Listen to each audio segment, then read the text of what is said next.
Baiklah, perkenalkan nama saya Indra Vichandri dari NIM 4212111002, Prodi Mekatronika A Malam 117.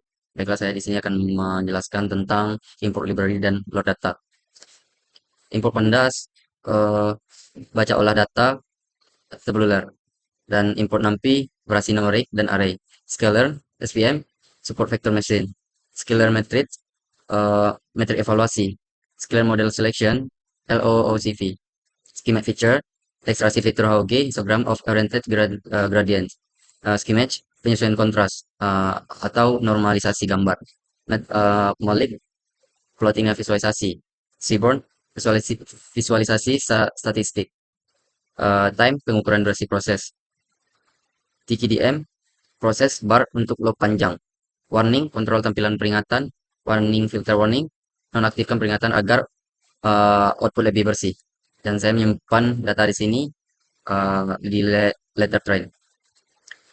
Proses rung 2, proses data sampling dan koreksi orientasi. Data mentah tadi tidak seimbang, jadi di rung 2 kita mulai pemrosesan data. Pertama kita lakukan balance sampling.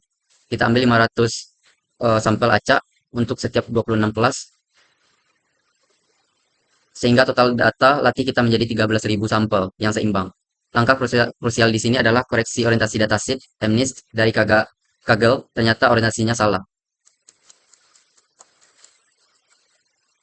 Seperti yang terlihat di plot ini, gambar aslinya miring. Di baris bawah, adalah gambar setelah dikoreksi agar tegak. Semua proses selanjutnya menggunakan data yang sudah dikoreksi ini. Dan di rung 3, visualisasi HOG, sel kode 3, rung 3 ini adalah visualisasi untuk memahami HOG. HOG tidak melihat piksel mentah, tapi mendeteksi tepi, gradien. Dalam gambar, dalam gambar, dalam gambar seperti ini, plot ini menunjukkan proses gambar asli. Diambil gradiennya,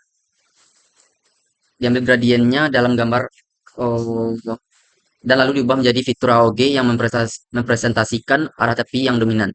Ini adalah dasar dari interaksi fitur kita.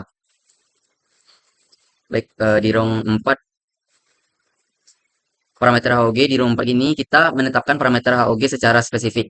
Parameter ini sangat krusial karena menentukan bagaimana gambar 28x28 kita ubah menjadi vektor fitur.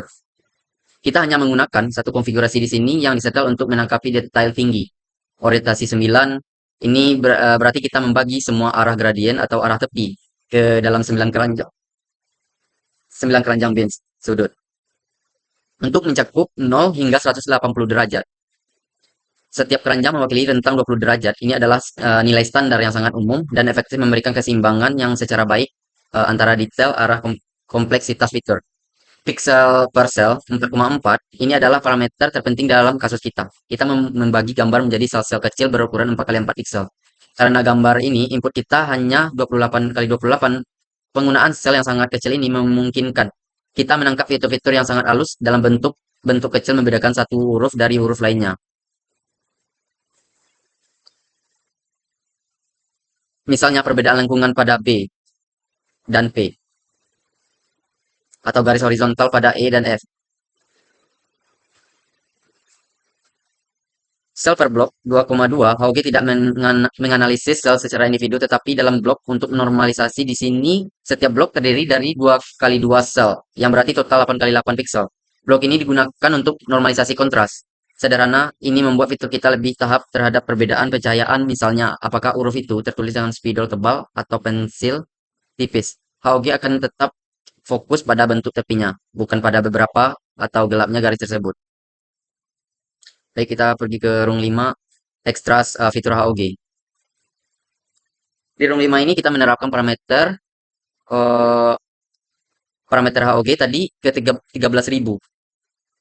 13.000 gambar kita ini adalah langkah akhir dari pemrosesan data. Proses ini menggunakan gambar 28x28 menjadi sebuah vektor fitur tunggal yang panjangnya 1296. Outputnya konfirmasi data sekarang berukuran 13.000, 12 1296. parameter SVM, rung ini adalah setup untuk parameter SVM kita. Disinilah kita menentukan otak dari classifier kita akan dilatih menggunakan 1296 fitur AOG tadi. Kita akan menguji dua konfigurasi SVM. Untuk keduanya kita menggunakan kernel RBF, Radial Basis Function. Kernel RBF ini sangat kuat untuk menentukan pilihan populer karena kemampuannya menangani data kompleks. Ia bisa menentukan atau menemukan batas keputusan yang melengkung non-linear, yang sangat ideal untuk membedakan bentuk-bentuk huruf yang rumit yang tidak mungkin bisa dipisahkan hanya dengan garis lurus. Kita juga menyetel gamma scale. Parameter gamma ini menentukan beberapa jauh pengaruh dari satu data lebih terhadap data di sekitarnya.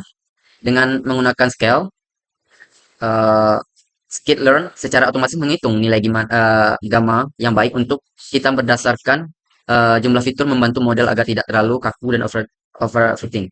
Nah, perbedaannya utama yang benar kita uji pada di parameter C. Untuk parameter regularisasi, config 1 bagi C sama dengan 1, ini parameter C ini diibaratin biaya.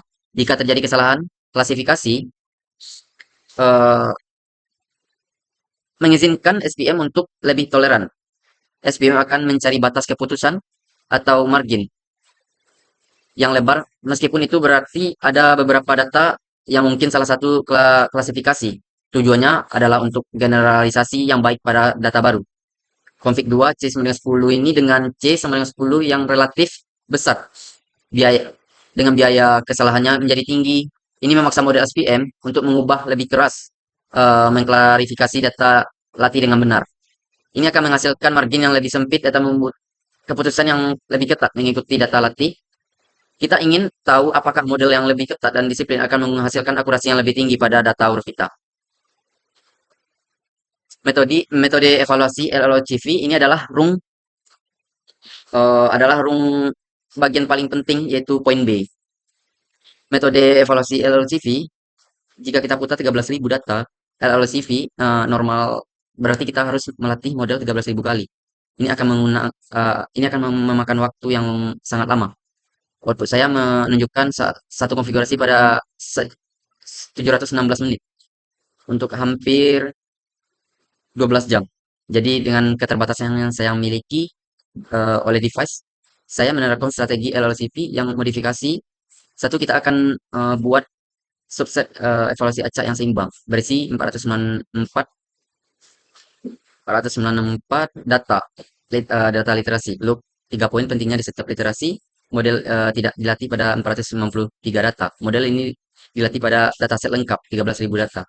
Lalu diuji pada satu sampel yang ditinggalkan pada subset evaluasi tadi. Ini memberikan kita evaluasi yang sangat jujur dan kuat secara statistik.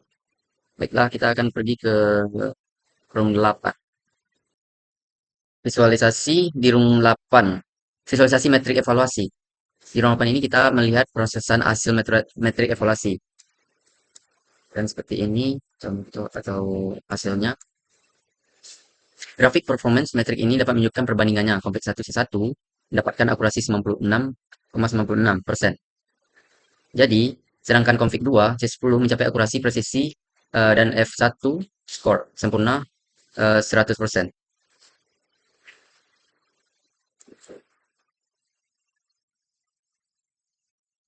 Hasil 100% ini dikonfirmasi oleh conversion metric dari model C10. Anda bisa melihat 494 prediksi jatuh tepat di garis diagonal utama. Tidak ada satupun kesalahan klasifikasi. Ini. Dan kita masuk ke room 9. Laporan klasifikasi detail di room 9 ini memberikan kita poin D, laporan klasifikasi yang lebih detail untuk model C10 terbaik. Laporan ini menunjukkan bahwa untuk setiap kelas dari label 1 sampai 26 Z, nilai precision, recall, dan F1 score semuanya adalah 1. Ini hasil yang sempurna. Dan jelas room 10 ringkasan akhir. Terakhir room 10 adalah ringkasan akhir dalam bentuk teks. Output ini merangkum semua yang kita lakukan training 13.000 sampel. Evaluasi LLCV 494 iterasi dan AOG 4x4 dan mengkonfirmasi kembali bahwa hasil terbaik adalah akurasi 100% dengan SVM config 2 C10.